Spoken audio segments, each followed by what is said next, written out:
Solid state में कल जो हम लोग पढ़े यूनिट सेल डेंसिटी, हमने कल न्यूमेरिकल्स क्वेश्चन भी 2-3 बनाए थे।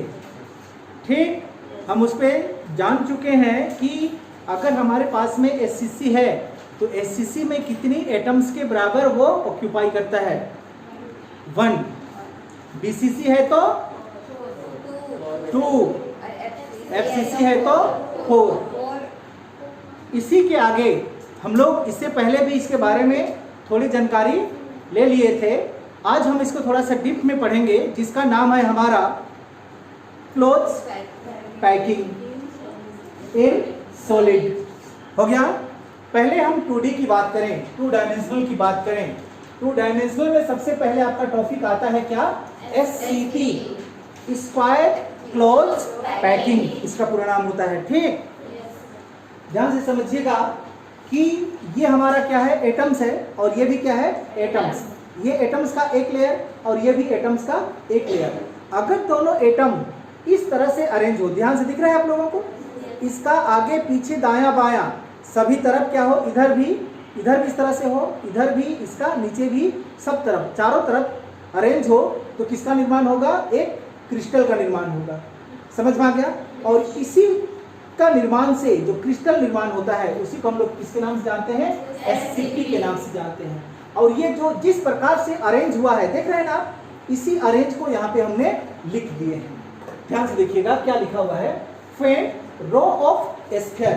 ये रो है ना, रो ऑफ स्फीयर, ये रो है, ये भी क्या है, row of sphere arrange in vertical and horizontal.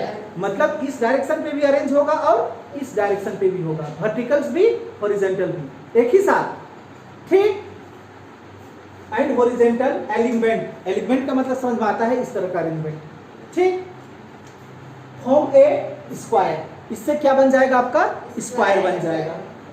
The packing in which the sphere in the second row are located in the depression of the first row. ये आपका मान के चलिए सेकेंड रो है और ये फर्स्ट रो है। इसका इस फर्स्ट रो में सेकेंड रो क्या हो जाएगा, डिप्रेस हो जाएगा, इस तरह से दिखाई दिया। और इससे आपका किसका निर्माण होता है, SCP का निर्माण होता है। क्लियर, समझ में आया। यहाँ पे फिगर में भी आप देख सकते हैं, समझ में आया। अब किसी भी एक स्फीयर को उठाते हैं तो वो स्फीयर जितनी स्फीयर से टच है वही उसका क्या कहलाता है, कोऑर्डिनेशन नंबर।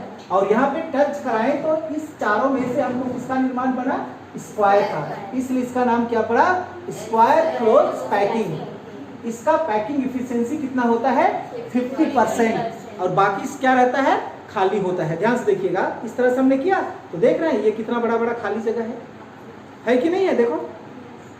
तो केवल कितना भाग रहता है इसका पैकिंग, 50% और 50% खाली रहता है, आपको दिखाई दे रहा है।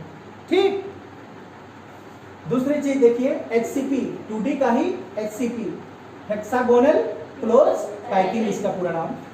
इन HCP layer of sphere are packed in alternating order overlies one another called HCP। ये देखिए, ये लेयर है और ये भी क्या है, लेयर है। ये अल्टरनेटिंग क्रम पे क्या होगी, अरेंज होगा इस तरह से। देख रहे हैं, वो वाला किसका कैसा था, ऐसे ये इसमें घुसेगा, ये वाला बॉल इसमें घुसेगा। समझ पाई। जब हम इसको चारों तरफ से जोड़ देंगे तो एक बॉल को कितना बॉल घेर लेगा, 6। ध्यान से देखिएगा, देखिए किस तरह से है, ये 6 बॉल घेरा, इसलिए इसका कोऑर्डिनेशन नंबर क्या, 6। और इसका पैकिंग इफिशिएंसी कितना होता है, 60.4% आप याद रखेंगे 2D में। क्लियर। अब इसी का हम 3D की बात करेंगे। देखिएगा, 3D में पहला number HCP, hexagonal close packing कहा जाता है, जिसको हम ABCP के नाम से जानते हैं। समझ में आया। ये क्या कहा, इन वन प्लेन, एक प्लेन पे, जैसे ये एक प्लेन है, in one plane 6 sphere are placed around one sphere. ये देख रहे हैं आप, ये बीच वाला एक स्फीयर है ना। इस स्फीयर के चारों ओर कितना स्फीयर इसको घेरा हुआ है, 6। यही चीज यहाँ पे लिख लिया गया है। ठीक, दे क्रिएट 6 होल। इसको क्रिएट करने से यहाँ पे कितना होल क्रिएट हो जाता है, 6 होल। गिनिएगा, ये वाला होल ये देख रहे हैं ना, 1 2 3 4 5 6 होल क्रिएट हो गया। क्लियर? अब क्या हुआ आगे, when 3 sphere arranged in 3 holes at upper face, ये हमारा 3 क्या है, स्फीयर है। इस 3 स्फीयर को इसका अपर फेस में हम क्या कर देते हैं, इस तरह से अरेंज कर देते हैं। अरेंज हो गया। अब इसमें कितना होल बच गया, 3 होल में ये 3 स्फीयर अरेंज हो गया। क्लियर? अपर फेस में। आगे क्या कहा, and there 3 sphere are placed down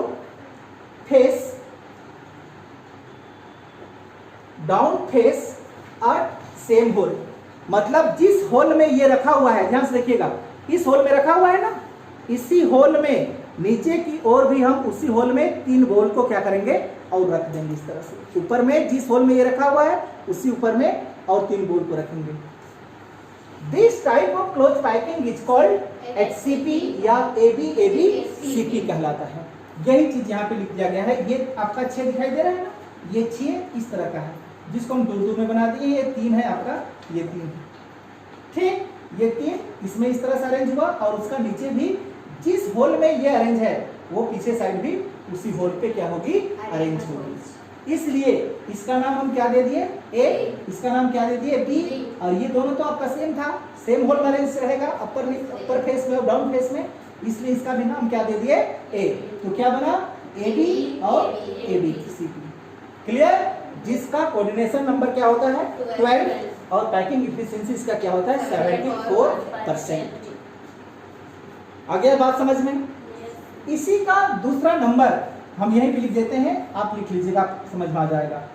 इसी का दूसरा नंबर क्या कहते हैं, CCP कहा जाता है, और इसको कहते हैं हम लोग ABCCP कहा जाता है। इसमें क्या होगा, इसमें भी इसी तरह से होगा, लेकिन ऊपर का ये 3 बॉल जिस होल में अरेंज है उसका उल्टा होल में नीचे वाला अरेंज होगा। अभी ऊपर वाला जो हम पढ़े वो क्या था, सेम में, लेकिन CCP में क्या होगा, आपका नीचे वाला इस होल से अलग वाला में अल्टरनेट में होगा। समझ में आ गया?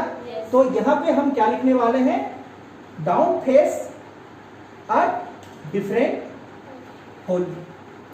यहाँ पे क्या लिखने वाले हैं, सिर्फ हम डिफरेंट होल।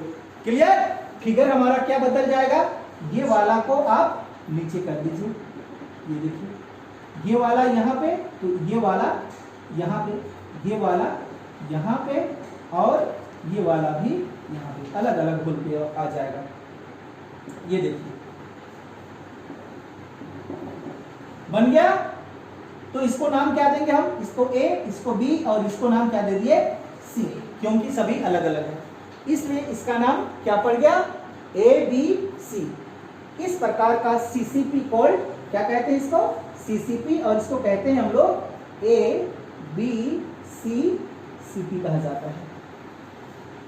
आया समझ में? बाकी डेफिनेशन वही रहने वाली है। आपका डाउट है? बाकी कोऑर्डिनेशन नंबर भी 12 होगा उसका, और पैकिंग इफिशिएंसी भी क्या होगा, 74% ही होगा। क्लियर? अब लिख पाएंगे? तो अब हम बात करेंगे, जो 3 प्रकार का हमने क्या पढ़ा था, क्यूबिक सेल पढ़ा था, SSC पढ़े थे, FCC पढ़े थे और BCC पढ़े थे। क्या उसका रेडियस हमको पता था? पता, सबका निकाले थे। अब वो रेडियस हमको कहां से मिला, वो रेडियस को हम कैलकुलेट करने वाले हैं। SCC का हमको रेडियस कैलकुलेट करने का कोई मतलब नहीं है, क्योंकि हम जानते हैं उसका डायमीटर किसके बराबर होता है, कोर लेंथ के बराबर होता है। तो D इक्वल टू 2R होता है, तो R इक्वल टू क्या हो जाएगा, कोर लेंथ बाई 2 होता है। ये साफ दिखाई देता है। लेकिन बाकी जो था हमारे पास में, कौन था, FCC और BCC का रेडियस को हम कैलकुलेट करेंगे कि उसका रेडियस हमको किस तरह से मिला। ठीक,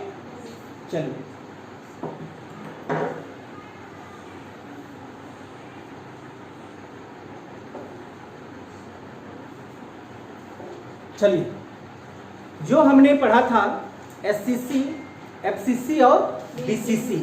SCC तो आपका सिंपल होता है, उसका रेडियस कैलकुलेट करने का कोई मतलब नहीं रह जाता है, क्योंकि हम जानते हैं कि SCC का जो डायमीटर होता है उसका कोर लेंथ के बराबर होता है, यानी कि स्मॉल a के बराबर होता है। अगर हम रेडियस की बात करें तो क्या हो जाएगा, कोर लेंथ बाई 2a/2। लेकिन हम किसका कैलकुलेट करेंगे आज, FCC और BCC का। तो एक एक करके कैलकुलेट करते हैं। पहले FCC का कैलकुलेट करेंगे। FCC का face center cubic unit cell, इसका पूरा नाम होता है face center cubic unit cell. ध्यान दीजिएगा, FCC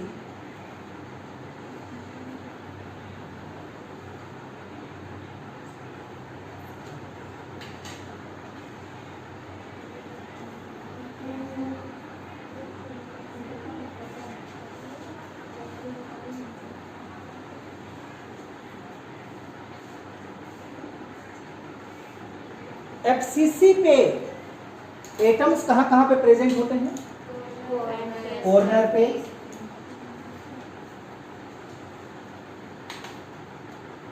और फेस पे।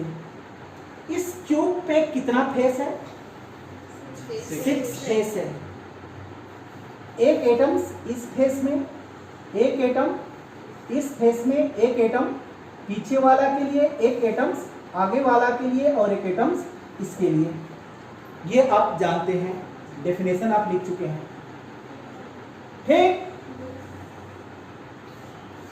क्यूब है उसका मतलब आपको समझ में आता है कि लंबाई चौड़ाई ऊंचाई सब क्या होने वाला है, बराबर होने वाला है कि नहीं। तो हम लोग मान के चलते हैं कि यहां से लेकर इसका लंबाई क्या होता है, a, जिसको कोर लेंथ के नाम से जानते हैं। ठीक, यहां पे हम इसका नाम दे देते हैं। इस पॉइंट का नाम A दे दिए, इस पॉइंट का नाम B, इस पॉइंट का नाम C, इस पॉइंट का नाम दे दिए D। ध्यान से समझिएगा। ठीक, ये B से C की लंबाई कितना, A। B से C का भी लंबाई कितना है, A, क्योंकि लंबाई चौड़ाई ऊंचाई क्यूब में क्या होती है, इक्वल होती है। क्लियर। हम यहां से ये वाला भाग को उठाने वाले हैं, ध्यान से देखिएगा। कौन सा भाग को उठाएंगे अभी, A, B, C को उठाएंगे। ठीक, अगर A, B, C को उठाएंगे तो आपको क्या मिलेगा, उसको ध्यान दीजिएगा। इस डायगोनल लाइन पे आपका कितना स्क्वायर है, 3 स्क्वायर है? ध्यान से दीजिए, देखिएगा। एक स्क्वायर, 2 स्क्वायर और 3 स्क्वायर, यही है। इसका सेंटर ये, इसका सेंटर ये, इसका सेंटर ये। इसको हम डॉटेड लाइन से मिला दिए हैं तीनों को, ध्यान से देखिएगा। मिलाए हैं, डॉटेड लाइन से इसको मिला दिए हैं। यहां से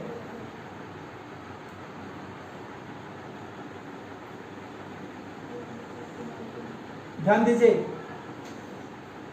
ये वाला पॉइंट, ये वाला पॉइंट है, क्या है ये, B। ये वाला क्या है, A, और ये वाला क्या है, C। ये बात आप समझ में आ गया होगा आपको। क्लियर। कौन सा भाग उठाएं, तुम लोग पता चली, ये वाला भाग उठाएं है। यहां A से इस B का दूरी को हम क्या मान के रखेंगे, A माने हैं। चलिए ध्यान दीजिएगा। अब बात करें हम लोग, क्या इस सेल पे A का ये बचा हुआ भाग ऑक्यूपाई होता है, होता है, नहीं होता है। क्यों, हम सेंटर से ना पकड़ेंगे, होता है क्या, नहीं होता है। ये बचा हुआ भाग तो कट के निकल जाएगा ना। तो यहां से लेकर इसका दूरी, यहां से लेकर इस पॉइंट का दूरी, इसका क्या कहलाएगा, रेडियस है। नहीं है?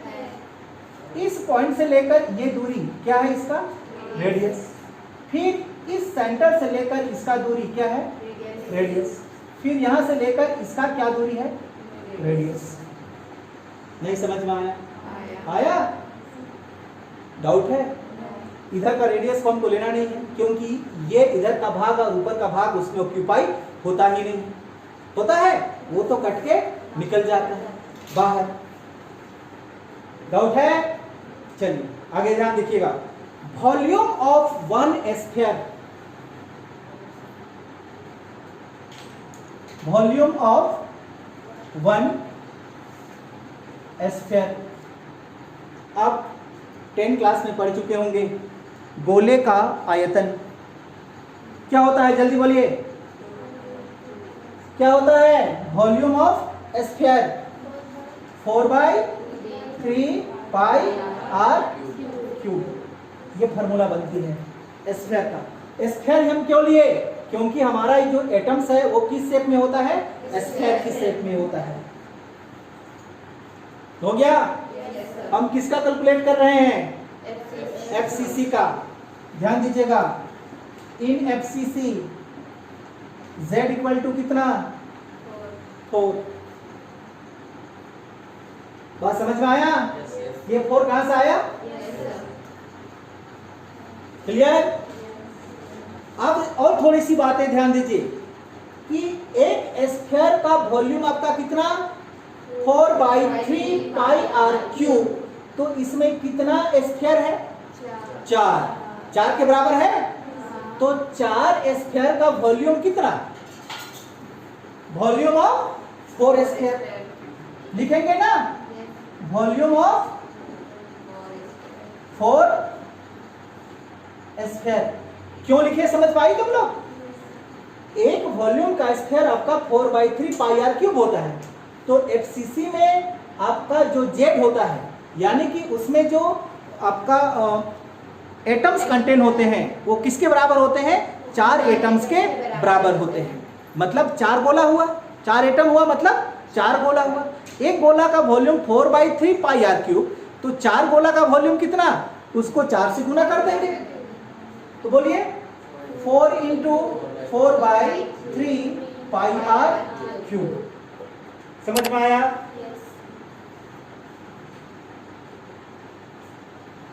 क्लियर? आगे ध्यान दीजिएगा। फेस डायगोनल लेंथ, ये फेस है, ये वाला कोई भी फेस को आप उठाइए, फेस का डायगोनल लेंथ कितना? नहीं समझ पाई? डायगोनल किसको कहते हैं? तिरछा। मतलब यहां से ये वाला दूरी, या यहां से ये वाला दूरी, यहां से ये वाला दूरी, यहां पर भी है ना, किसी का भी ये डायगोनल है। कितना लंबाई है? ये डायगोनल है r plus r plus r plus r, 4r। एक ही बार 4r लिखें कि r प्लस r लिख लें? 4r लिख दें? समझ पाएगी ना?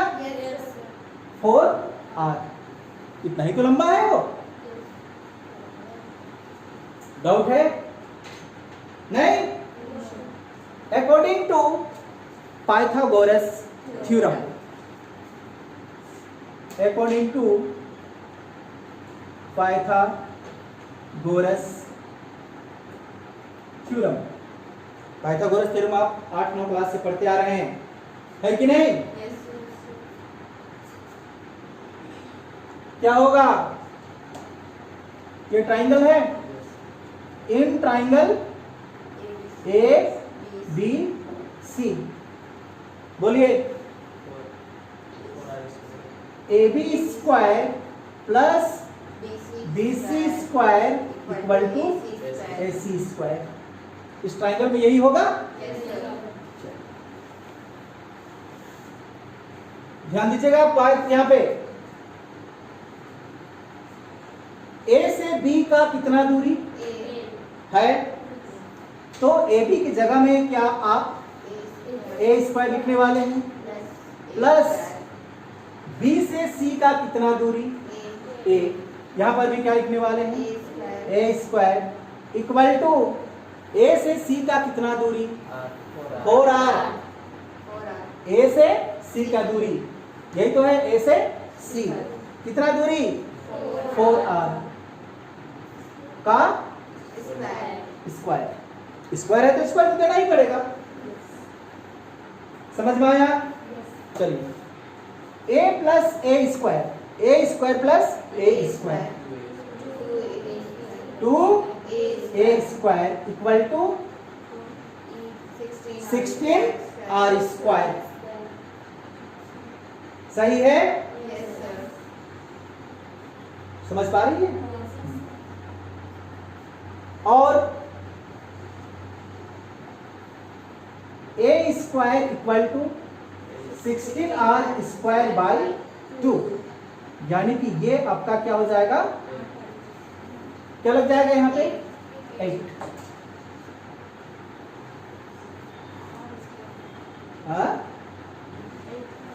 हाँ 8r स्क्वायर। बताइए ए स्क्वायर इक्वल टू क्या मिला 8r स्क्वायर और a equal to under root 8r square. समझ में आया? ध्यान दीजिएगा a इक्वल टू 8 को अगर हम तोड़ेंगे तो क्या लिख सकते हैं 2√2, r स्क्वायर में है, एक r बाहर आएगा।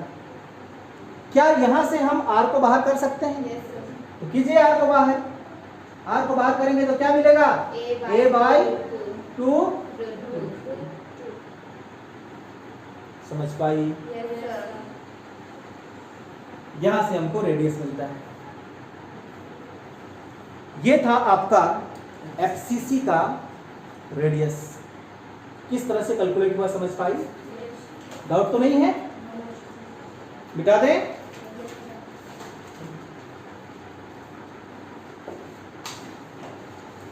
हमारा क्या है BCC, body center cubic unit cell.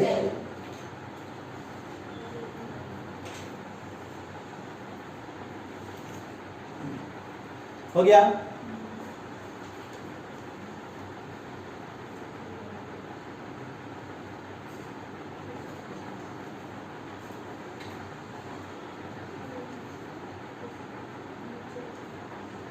यहां पे एटम्स कहां पे ऑक्यूपाई होते हैं? कॉर्नर में और सेंटर पे।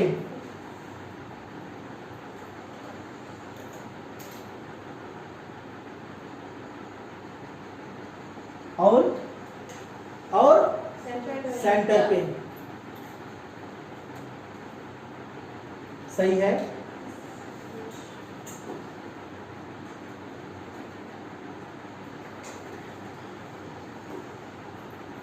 ध्यान दीजिएगा, इसका नाम हम ए दे देते हैं, इसका नाम बी, सी, डी और इसका नाम दे देते हैं ई।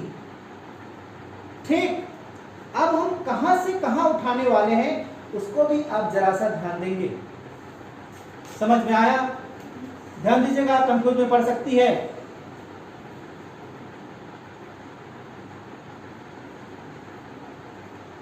ये ध्यान दिए,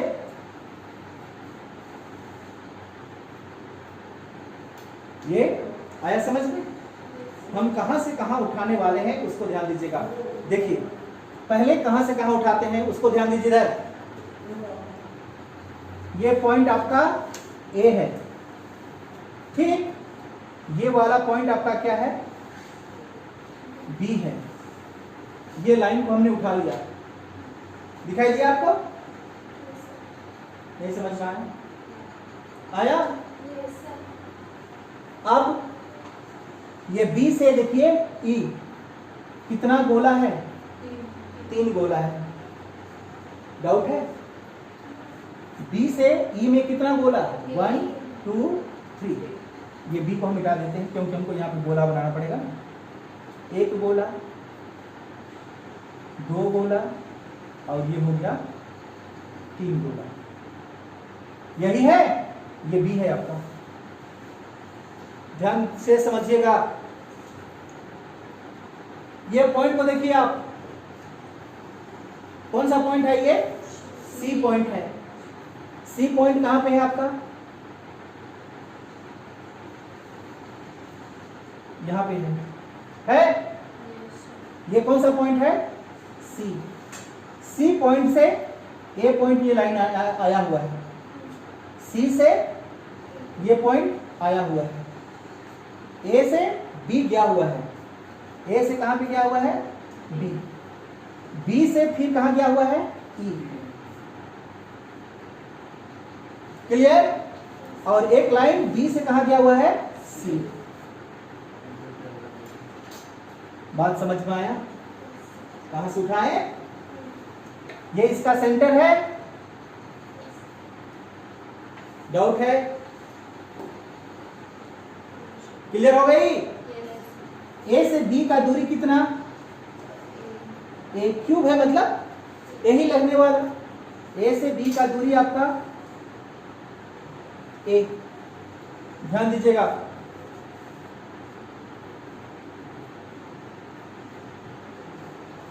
यहां पे डायगोनल कौन है आपका? बीई नहीं है?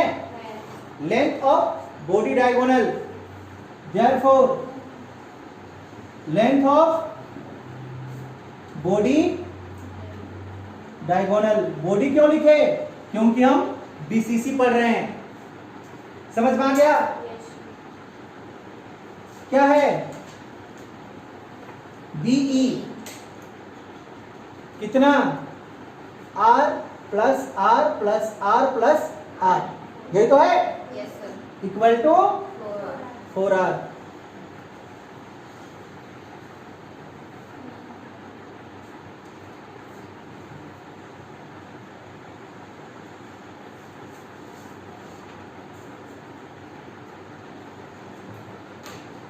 ये पॉइंट क्या पॉइंट है आपका? ई है ना?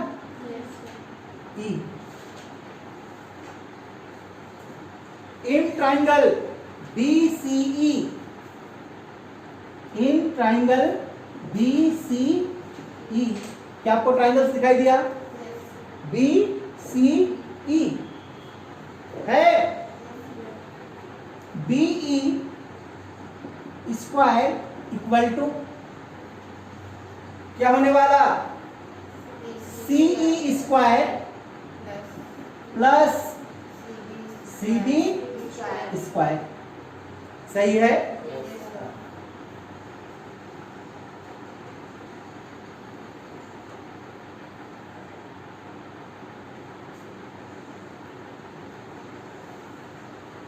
आगे बढ़े, ध्यान दीजिएगा। इसको आप इक्वेशन नंबर फर्स्ट ले लीजिए, ठीक है? चलिए अगेन, इन ट्राइंगल ABC, कौन सा ट्राइंगल उठाया अभी? ABC। ये इसका बेस, आधार, ये इसका परपेंडिकुलर, तो ये इसका हाइपोटेनस, कर्व। तो इस केस में आपका CB स्क्वायर इक्वल टू क्या होगा? बताइए। AC square plus AB square होगा? AC square plus AB square. अभी भी डाउट में है?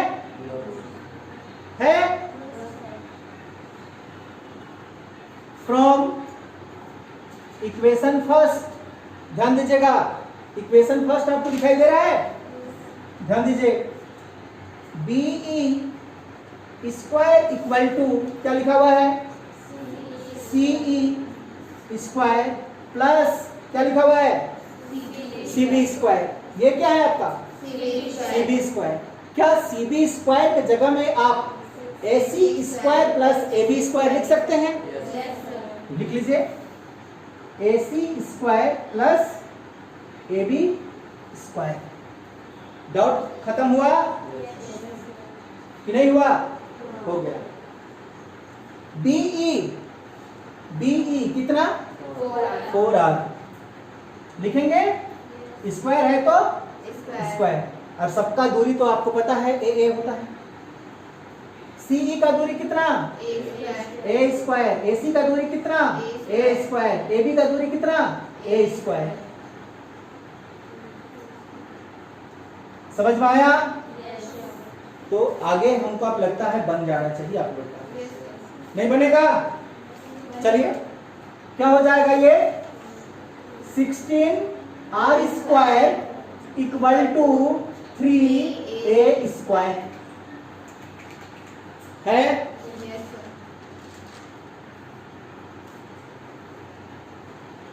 और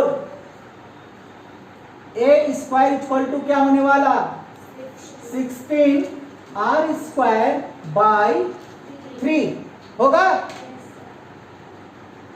a इक्वल टू बताइए under root 16r square by 3, बताइए a equal to 4r by root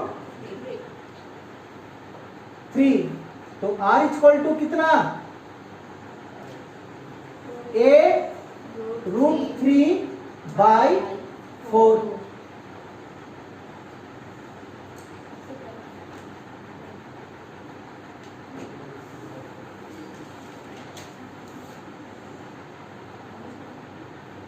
clear? Doubt है?